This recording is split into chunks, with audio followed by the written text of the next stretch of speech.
आसान है। Please sir.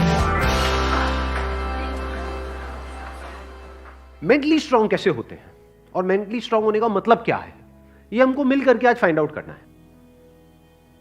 पहले ये देखना है कि फिजिकली स्ट्रांग होने का मतलब क्या।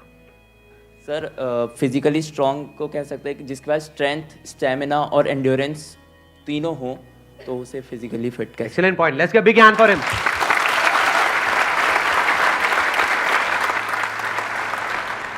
क्या हम ये कह सकते हैं उसकी मसल्स स्ट्रांग हो? हाँ, क्योंकि कुछ भी लिफ्ट करने के लिए, सही। वेट उठाने के लिए मसल्स का स्ट्रांग होना जरूरी है। मसल्स वीक होंगी तो आप नहीं कर पाओगे, है ना। जो ओवरऑल स्ट्रक्चर है उसमें बोन्स भी आ गई, मसल्स भी आ गई, वो स्ट्रांग होनी चाहिए, उसको हम फिजिकल स्ट्रेंथ बोल सकते हैं। अभी यही फंडे जो हम फिजिकल में देख रहे हैं, इसी को मेंटली देख करके और फिर समझने की कोशिश करेंगे स्टेप बाय स्टेप कि उसका मतलब क्या। कि फिजिकल स्टेमिना तो हमको समझ आता है कि फिजिकली हम जल्दी ना थके।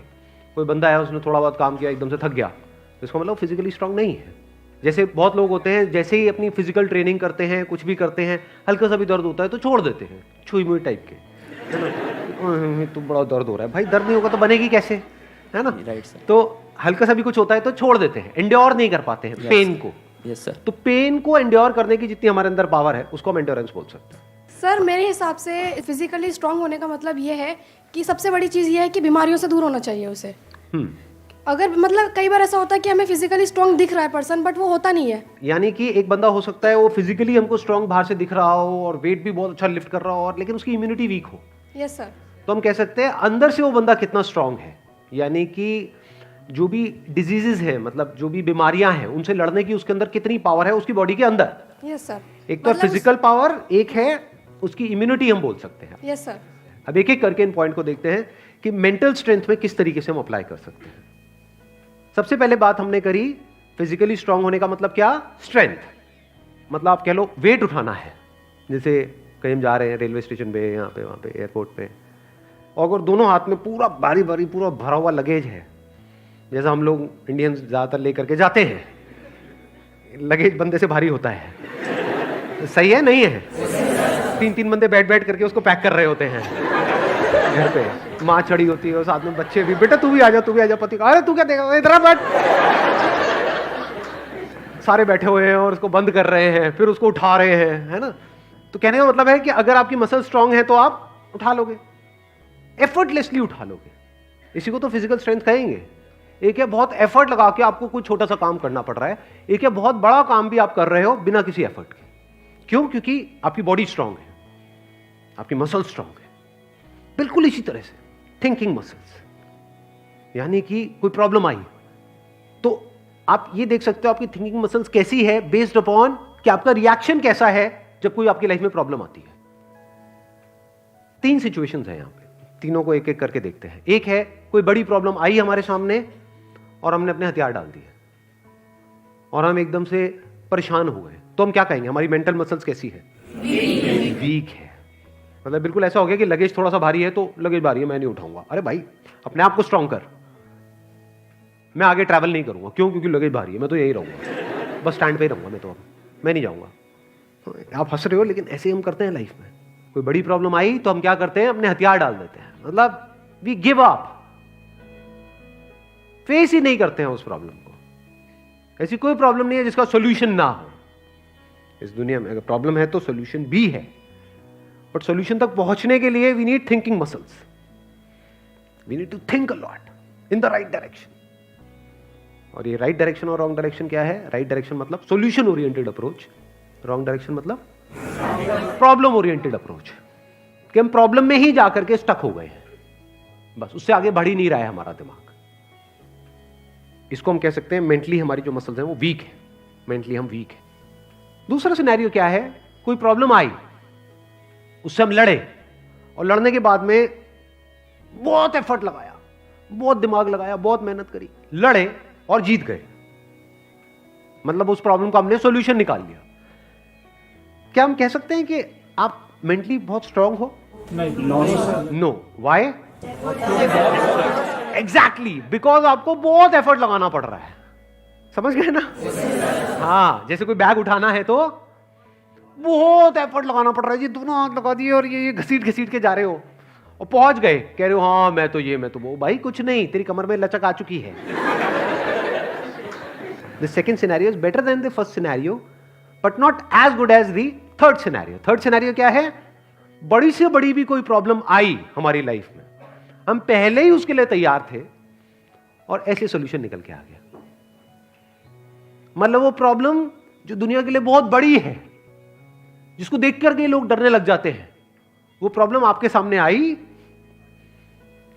ऐसे सॉल्यूशन निकल गया, एफर्टलेसली काम हो गया। यानी एक बैग आपके पास में है 50 किलो का, ऐसे उठा लिया हल्के में।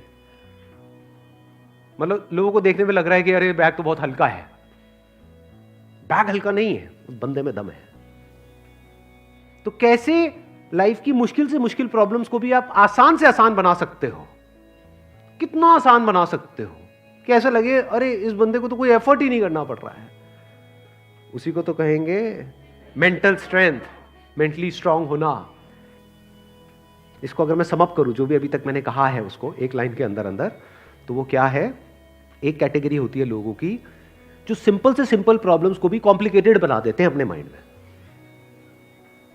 99% लोग ऐसे ही हैं इस दुनिया में। सिंपल सी प्रॉब्लम है, कुछ भी नहीं, उसको भी इतना कॉम्प्लिकेटेड किया हुआ है जैसे पता नहीं क्या हो गया, हवा बना दिया है पूरा का पूरा। और दूसरी कैटेगरी होती है लोगों की, ऐसे बहुत कम लोग होते हैं, वही होते हैं जिन्होंने एक्चुअल में काम किया होता है अपनी मेंटल मसल्स के ऊपर। वो कौन होते हैं? जो कॉम्प्लिकेटेड से कॉम्प्लिकेटेड प्रॉब्लम्स होती हैं उनके सामने, जिसको देख करके ही बंदा कहे अरे यार ये तो बहुत कॉम्प्लिकेटेड है, उसको भी सिंपल बना देते हैं। जैसे फॉर एग्जांपल आपकी कोई रिलेशनशिप है किसी के साथ में और वहां पे बहुत क्लैशेस चल रहे हैं, बहुत मेजर कुछ इश्यूज हो रहे हैं। एक तो ये आपस में हम लड़ते मरते रहे कुत्ते बिल्ली की तरह, जैसे ज्यादातर घरों में होता है। उसका कोई सोल्यूशन निकल पाएगा कभी भी? नहीं। तो हमें क्या करना होगा? समझना होगा इस रिलेशनशिप में प्रॉब्लम है क्या। अज्यूम नहीं करना है पहले से कि प्रॉब्लम उसमें है या प्रॉब्लम मुझ में ही है। ये भी एक विक्टिम मेंटालिटी होती है, मेरे में ही कमी है, वो तो सब सही है बस मेरे में ही कमी है। ये भी बड़ी गंदी मेंटालिटी होती है, विक्टिम मेंटालिटी। या फिर तुझ में प्रॉब्लम है, मैं सही हूं तू गलत है। तो पर्सन को ना देखा जाए कि वो या वो, प्रॉब्लम को समझा जाए। प्रॉब्लम एग्जैक्टली क्या हो रही है रिलेशनशिप, वो जो क्लैश हो रही है उसकी जड़ क्या है, उसका कॉज क्या है। अगर वो हमको समझ आ जाता है बारीकी से, तो क्या वो प्रॉब्लम जड़ से ठीक नहीं हो जाती? और अगर हम उसको ना समझे और ऊपर ऊपर से ठीक करने की कोशिश करें, क्या वो कभी भी ठीक हो सकती है? कोई भी मिल करके क्या उसको ठीक करवा सकता है उस प्रॉब्लम को? जैसे दो लोगों के बीच में प्रॉब्लम हो रही है, कोई तीसरा आ जाए उनके बीच में मीडिएटर बन करके, मैं सॉल्व करवा दूंगा तुम्हारी प्रॉब्लम, तो कुछ देर के लिए तो वो समझौता करा सकता है, लेकिन अगर परमानेंट उसका सोल्यूशन चाहिए तो वो कैसे होगा?